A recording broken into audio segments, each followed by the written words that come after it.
오늘 하나님께서 주신 말씀인 사도행전 7장 35절에서부터 43절까지의 말씀입니다. 신약성경 사도행전 7장 35절에서부터 43절까지의 말씀. 다 찾으신 줄 알고 우리가 한 절씩 교독하고 마지막 43절은 합독하도록 하겠습니다. 제가 먼저 읽겠습니다. 그들의 말이 누가 너를 관리와 재판장으로 세웠느냐 하며 거절하던 그 모세를 하나님은 가시나무 떨기 가운데서 보이던 천사의 손으로 관리와 속량하는 자로서 보내셨으니 이 사람이 백성을 인도하여 나오게 하고 애굽과 홍해와 광야에서 40년간 기사와 표적을 행하였느니라. 이스라엘 자손에 대하여 하나님이 너희 형제 가운데서 나와 같은 선지자를 세우리라 하던 자가 곧 이 모세라. 시내산에서 말하던 그 천사와 우리 조상들과 함께 광야교회에 있었고 또 살아있는 말씀을 받아 우리에게 주던 자가 이 사람이라. 우리 조상들이 모세에게 복종하지 아니하고자 하여 거절하며 그 마음이 도리어 애굽으로 향하여 아론더러 이르되 우리를 인도할 신들 우리를 위하여 만들라. 애굽 땅에서 우리를 인도하던 이 모세는 어떻게 되었는지 알지 못하노라 하고 그때 그들이 송아지를 만들어 그 우상 앞에 제사하며 자기 손으로 만든 것을 기뻐하더니 하나님이 외면하사 그들을 그 하늘의 군대 섬기는 일에 버려 두었으니 이는 선지자의 책에 기록된 바 이스라엘의 집이여 너희가 광야에서 40년간 희생과 제물을 내게 드린 일이 있었느냐. 다 같이 읽겠습니다. 목록의 장막과 신 레판의 별을 받아들였으며 이것은 너희가 절하고자 하여 만든 형상이로다. 내가 너희를 바벨론 밖으로 옮기리라 함과 같으니라. 아멘. 오늘 하나님께서 주신 말씀인 사도행전 7장 35절에서부터 이 43절까지 말씀을 가지고 포기하지 않는 하나님이라는 제목으로 하나님 말씀 잠시 나누도록 하겠습니다. 일체유심조, 일체유심조라는 말이 있습니다. 혹시 이 말을 들어보셨는지 모르겠지만 많은 사람들이 좀 알 수도 있는 이야기인 것 같습니다. 이 불교에는 여러 경전이 있는데요. 그 여러 경전 중 화엄경이라는 경전에 나오는 말입니다. 모든 것은 오직 마음이 지어내며 나의 마음이 중심이다라는 뜻입니다. 그러면요, 이걸 우리식으로 요즘 해석하면 긍정적인 마인드를 가지고 있어야 긍정적인 행동을 할 수 있다라는 뜻입니다. 마음이 중심이니까 마음이 긍정적이면 행동과 결과도 긍정적일 것이다 라는 이야기입니다. 개인적으로 저는 이 말에 좀 공감하는 게 있습니다. 마음을 긍정적으로 먹지 않고는 좀처럼 살아가기 힘든 현실이기 때문입니다. 남들이 투자하면요, 요즘은 다 성공하는 것 같아요. 나는 이전에 주식에 투자했었는데 내가 주식을 투자하면 그렇게 떡락하더니 요즘은 이렇게 주식만 하면 다른 사람들은 나 돈을 번다니 도대체 하나님이 나한테는 왜 그러시나 싶은 생각을 가질 때도 있습니다. 또 남들은 방향도 척척 잘 세워요. 그리고 매분 매초 정말 잘 사는 것 같은데 나는 계획을 세우면 다 어그러지고 그리고 내가 하는 모든 것들은 뭔가 하나님이 거부하시는 것 같은 생각에 듭니다. 나의 원하는 것 잘 되는 경우가 너무 많으니까 그런 경험들 속에서 긍정적인 마인드, 잘 될 거야, 괜찮아질 거야, 그런 생각이 나를 버티게 할 때가 참 많이 있다는 겁니다. 그러나 이 일체유심조, 긍정적인 생각을 통해 긍정적인 행동이 나오기 때문에 우리는 긍정적으로 생각해야 된다는 생각을 일정 부분 이해는 하지만 저는 동의하지 않습니다. 왜냐하면 우리는 그 긍정적인 마인드를 유지할 수 없기 때문입니다. 한두 번 정도는요, 남들의 투자에 박수를 칩니다. 그리고 나도 투자한 거 언제 좋아지겠지라고 생각을 해요. 그런데 내가 투자한 거에 말도 안 될 정도로 떨어지기 시작하면 그래 언젠가 다시 반등하겠지라고 생각하는데 반등은커녕 더 떨어지면은요, 그게 한두 번이지 계속해서 마음이 어렵습니다. 남들이 좋은 회사에 가요. 나는 계속 입시 준비를 하고 저 사람은 정말 남들이 가면 좋아할 만한 회사에 가요. 그래서 좋겠다. 그래 나도 언젠간 가겠지. 한 해, 두 해, 다섯 해, 여섯 해 계속 그렇게 있다 보면은요, 야 이거 나 어떻게 하면 좋나 싶은 생각이 들면서 긍정적인 마인드는커녕 회사에 들어가서 생일이라고 전화 오는 그 친구의 전화번호를 지우기에 바쁩니다. 심지어 믿음을 가진 우리도 마찬가지겠죠. 믿음을 가집니다. 예수 그리스도를 믿었어요. 마음도 돌이켰대요. 그러면서 우리의 삶의 이유와 목적이 하나님 것이라고 끊임없이 얘기를 하고 있습니다. 하나님을 사랑한다고, 그래서 하나님이 사랑하는 나를 위해 일하고 계신다라고 다짐을 하며 괜찮아질 거라고 이야기하고 있지만, 정작 이 예배당을 끝나고 우리 일상의 자리로 돌아가면 불평, 불만, 불안, 그리고 하나님은 도대체 뭐하고 계시는데 나한테 이러시는 거야? 라는 섭섭함까지 정말 많은 생각이 듭니다. 상황에 매몰되죠. 여러분, 우리는 왜 그럴까요?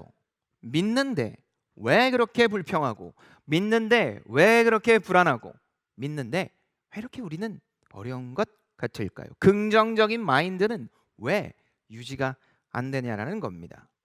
그렇게 어렵고 힘든 지체들에게 교회는 또 어떻게 이야기합니까? 좋아질 거야.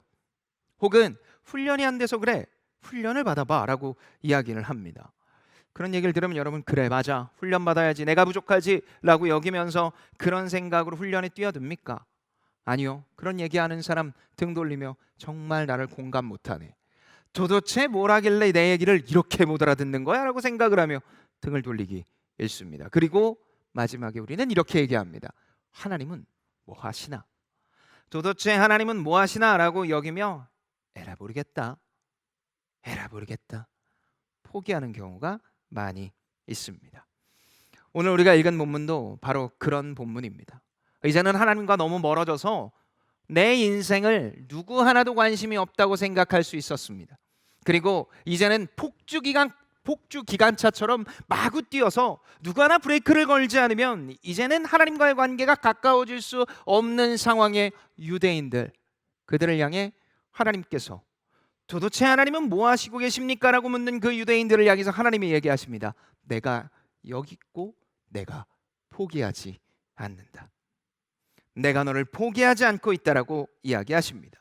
특별히 상황과 환경을 보면 포기할 수밖에 없는 상황, 그리고 그런 인생 속에서 하나님께서는 이 말씀을 주시며 누구 하나 내가 선택한 자들을 절대로 포기하지 않겠다라고 이야기하십니다. 그리고 그 이야기는 오늘 2021년 1월 30일을 살고 있는 오늘 우리에게도 동일하게 말씀하십니다.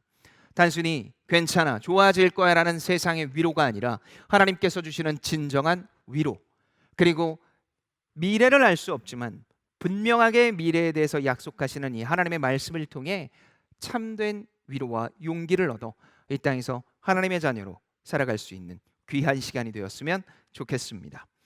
하나님께서 절대 포기하지 않는, 그 어떤 상황도 포기하지 않는다고 이야기를 하시는데 세 가지의 상황 속에서도 포기하지 않는다고 말씀하십니다.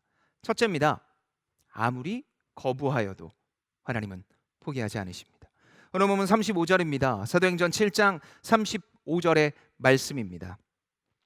그들의 말이 누가 너를 관리와 재판장으로 세웠느냐 하며 거절하던 그 모세를 하나님은 가시나무 떨기 가운데서 보이던 천사의 손으로 관리와 속량하는 자로서 보내셨으니.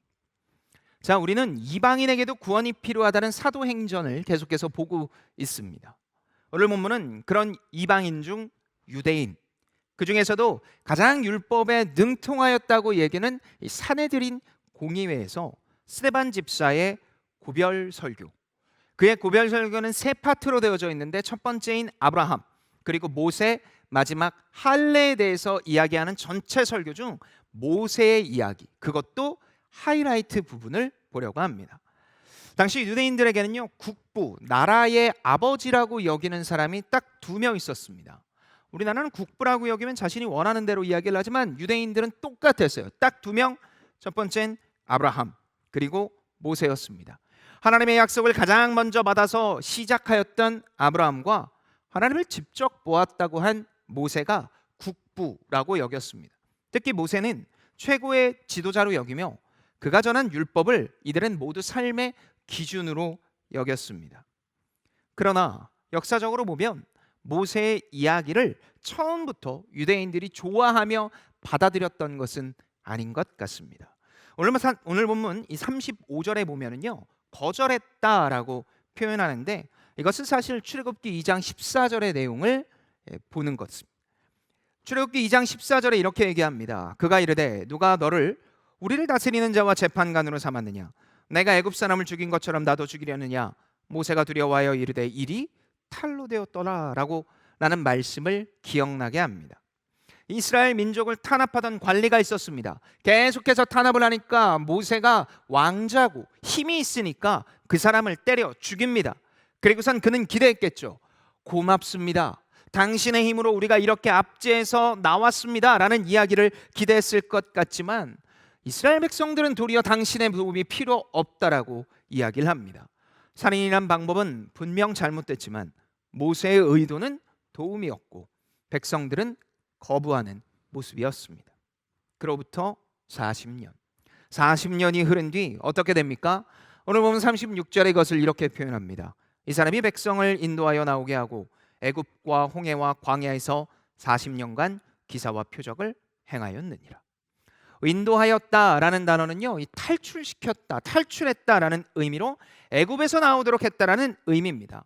애굽에서 도우려고 했던 사람의 도움을 거절했지만 40년이 지난 뒤 그의 도움으로 애굽에서 나오게 됐다라는 의미입니다.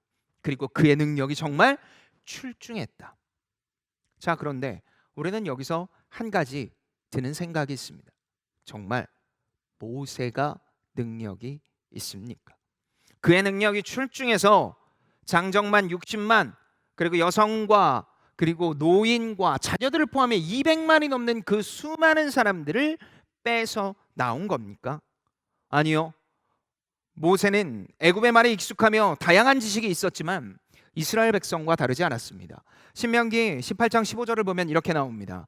내 하나님 여호와께서 너희 가운데 내 형제 중에서 너를 위하여 나와 같은 선지자 하나를 일으키시니 너희는 그의 말을 들을지니라.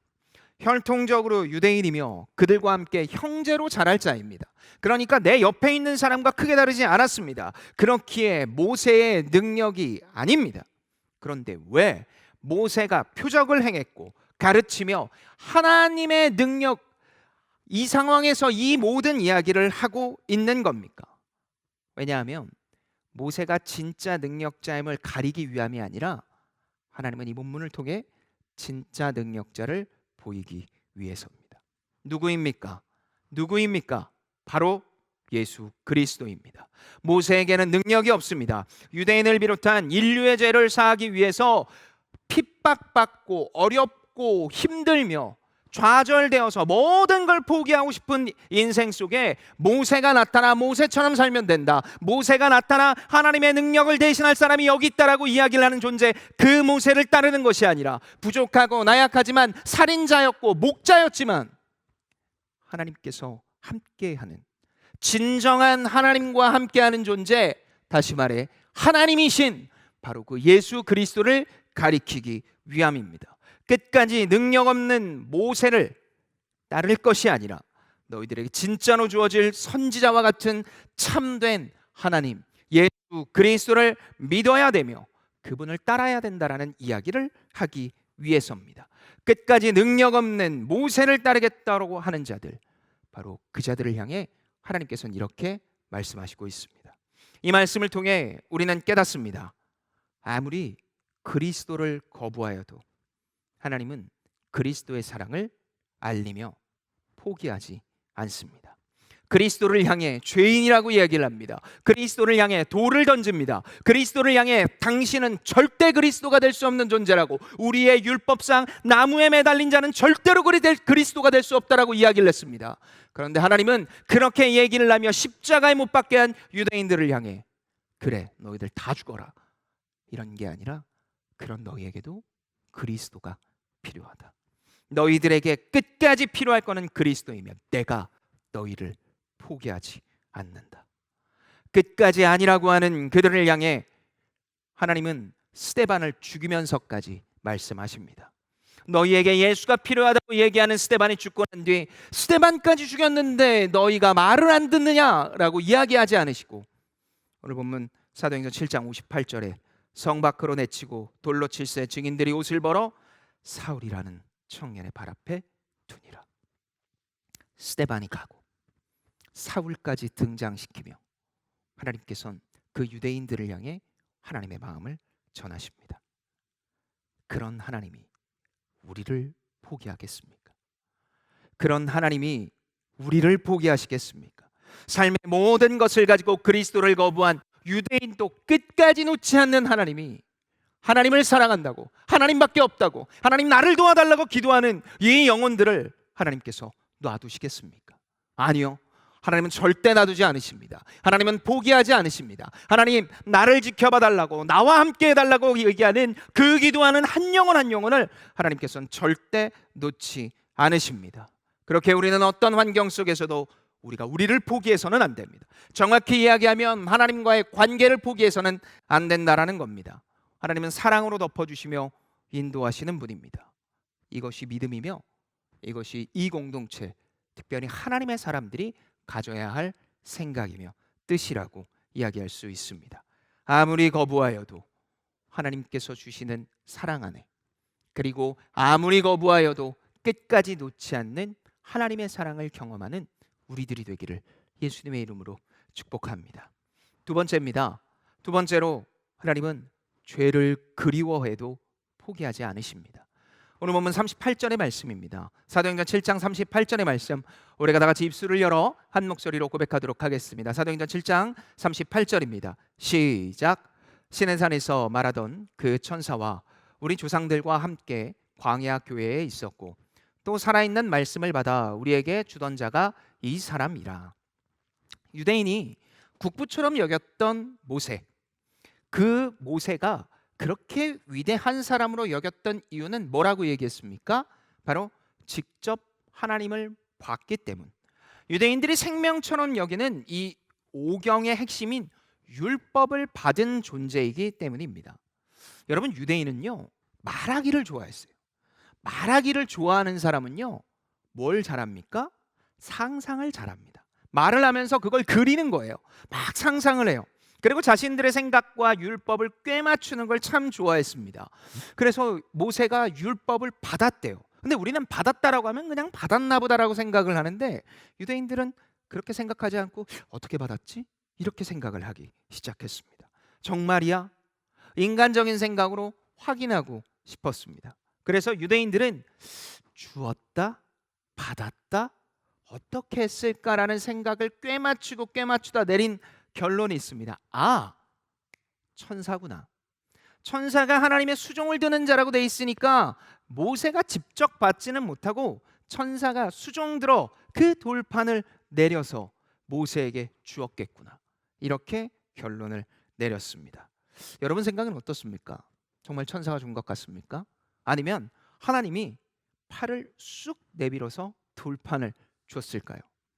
글쎄요, 저는 천사가 줬는지 하나님께서 직접 줬는지 아니면 하나님께서 돌판을 들어서 글씨를 새기시고 그걸 직접 전해줬는지 저는 잘 모르겠습니다. 그리고 일종의 관심도 없습니다.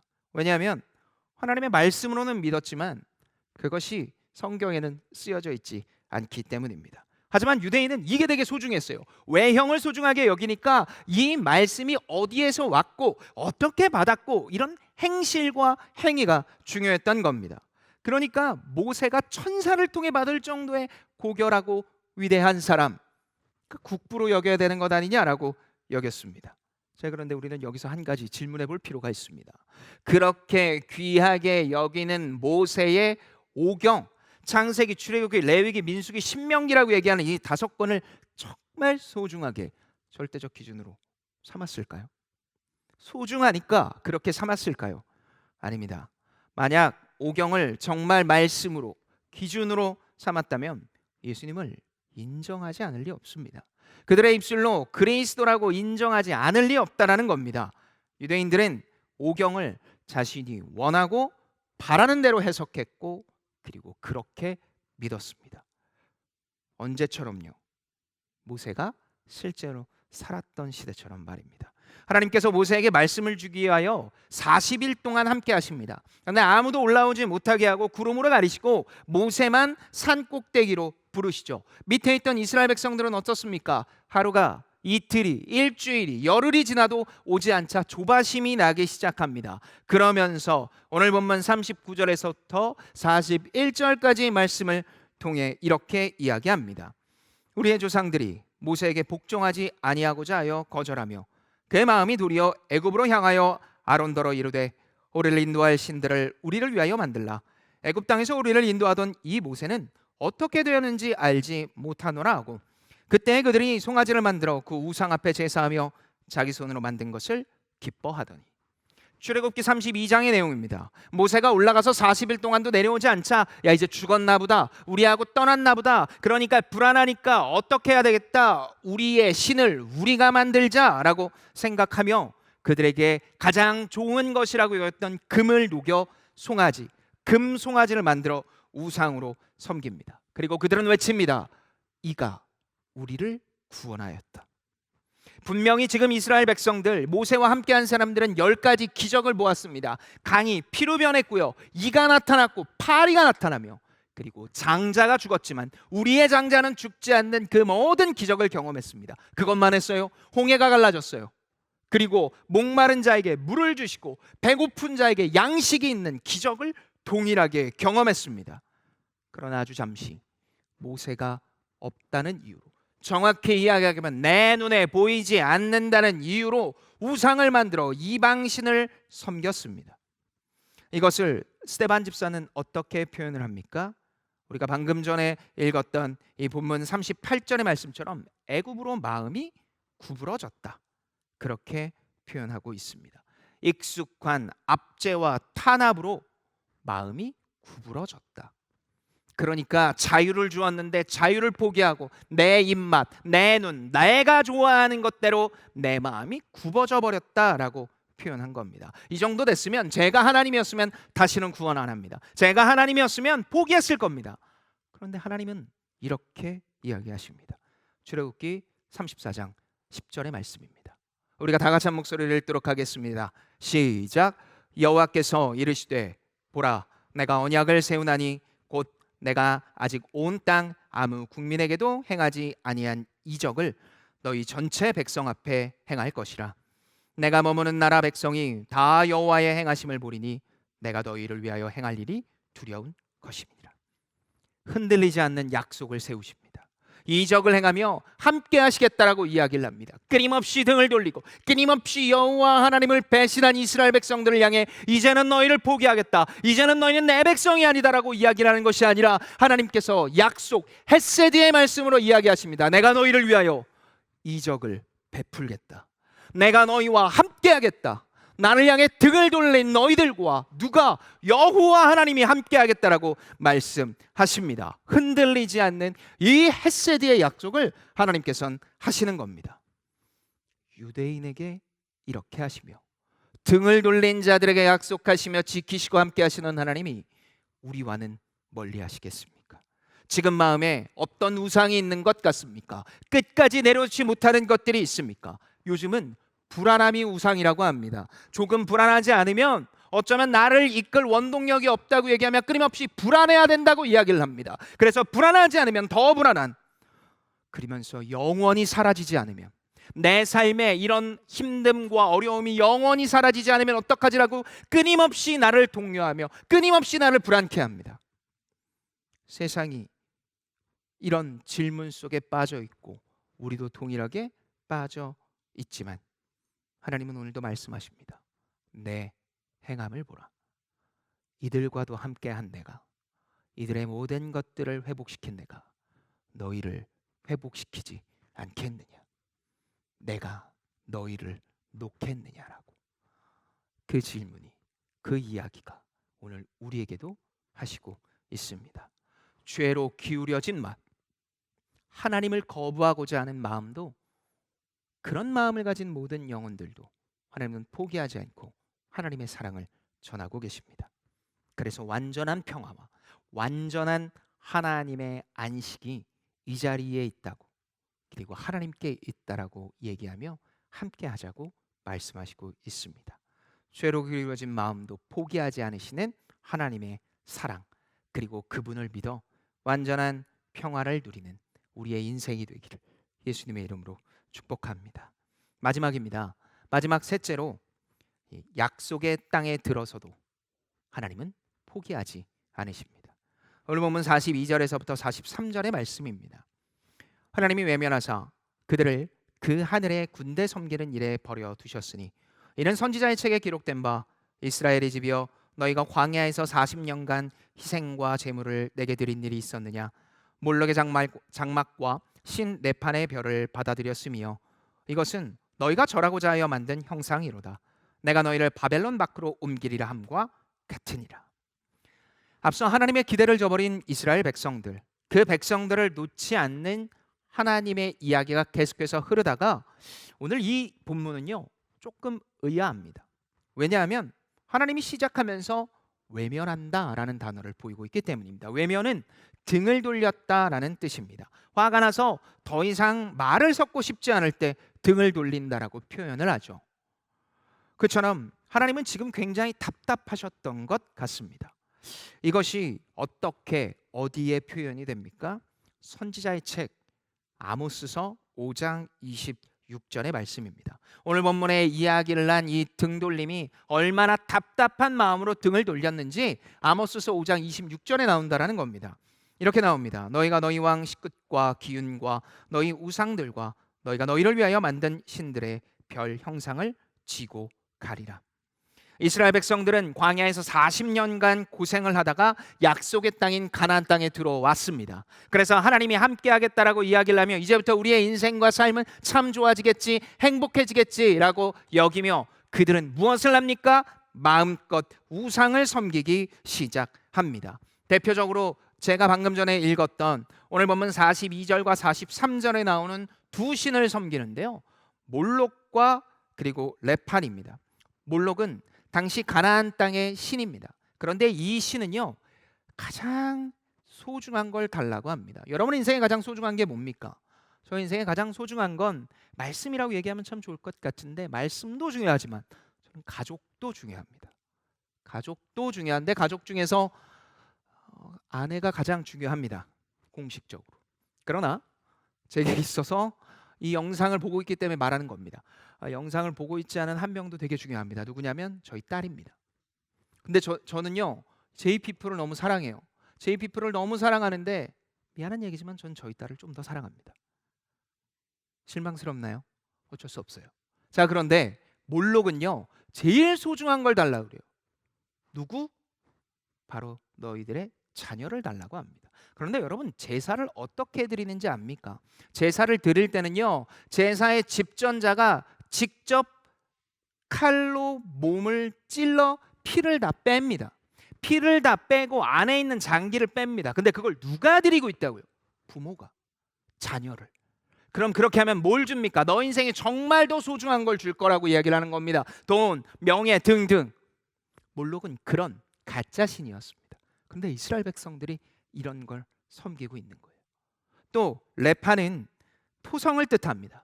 신비한 행성이라고 여기는 토성, 아무것도 주지 않고 아무것도 하지 않는 그 토성이 신이라고 여기며 지냈습니다. 어디서요?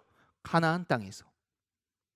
아브라함 시대부터 하나님께서 가나안 땅은 너희의 땅이 될 것이다. 거룩하고 구별된 땅이다. 내가 너희와 함께 할 것이고 너희에게 준 선물처럼 준 하나님의 나라가 이루어질 것이다 라고 이야기를 한 바로 그 가나안 땅에 들어가서 하나님을 송축하며 경배하며 예배드린 것이 아니라 그들이 했던 것은 무엇입니까? 몰록을 섬기고 토성을 신으로 여기며 지냈습니다. 하나님께서 그렇게 약속하셨음에도 불구하고 그에게 주어진 결과를 보며 어떻게 합니까? 가나안 사람들처럼 자신의 자식들을 버리고 토성을 향해 빌기를 멈추지 않았습니다. 언제까지요? 오늘 본문 45절 마지막에 다윗 때까지.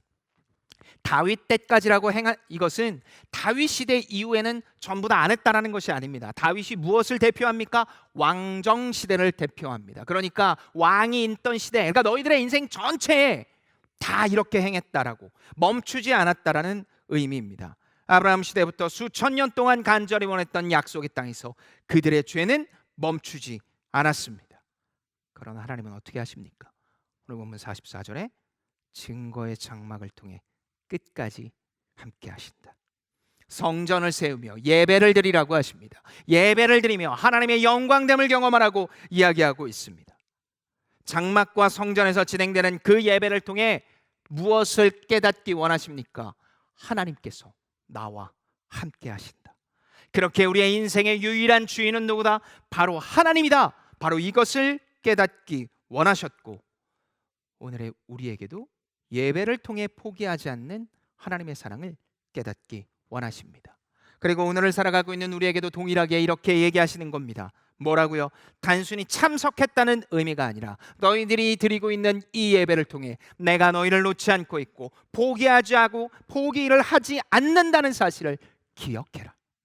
너의 다짐이 아니라 내가 약속으로 이렇게 끝까지 함께하니 너희들은 너희들 자신을 포기하지 말고 이 예배를 통해 내가 함께하고 있다는 사실을 잊지 말아라 라고 이야기하십니다. 사랑하는 JP풀 여러분, 그리고 이 영상을 보고 있는 청년들과 성도 여러분, 하나님은 우리를 포기하지 않으십니다. 온몸을 다해 거부해도 끊임없이 죄를 향해 마음을 기울여도 하나님께서 주신 그 약속의 땅에서 우상을 숭배해도 하나님은 포기하지 않으십니다. 왜냐하면 이것이 바로 하나님의 약속 헤세드의 가장 중요한 사랑이기 때문입니다. 그러니 힘을 내십시오. 그러니 좌절하지 마십시오. 그러니 여러분, 우리는 내일 또 좋아질 겁니다. 코로나 바이러스가 우리를 이길 수 없습니다. 가난과 불안이 우리를 덮칠 수 없습니다. 천지의 주제 되시는 하나님께서 우리를 놓지 않는다고 하는데, 이렇게 절절히 말씀하는데 누가 누구를 포기합니까? 그리고 동시에 우리의 교회는 바로 이렇게 걸어가야 됩니다. 한 영혼도 포기할 수 없습니다. 천하보다 귀한 그 영혼을 우리는 절대 포기할 수 없습니다. 우리와 조금 다르다고, 우리와 조금 다른 길을 걷고 있다고 포기하는 것이 아니라 하나님께서 포기하지 않는 영혼이기에 우리도 포기할 수 없습니다. 우리의 공동체는 그 길로 가야 합니다. 그래서 세상에서는 저들은 무엇이길래 저렇게 살아가나, 저들은 무엇이길래 저렇게 살아가나라고 거룩한 두려움을 줄 수 있어야 됩니다. 더 크게, 더 많이, 더 세상보다 큰 힘으로 그들을 덮치는 것이 아니라 전혀 구별된 힘을 가지고 그들과 맞서서 싸워 이기는 존재, 그것이 하나님의 교회이며 공동체의 모습이라고 할 수 있습니다. 여러분, 새롭게 시작되는 한 주 어떤 기대감과 어떤 방향과 어떤 목표를 가지고 있습니까? 이 목표 하나로 걸어갈 수 있었으면 좋겠습니다.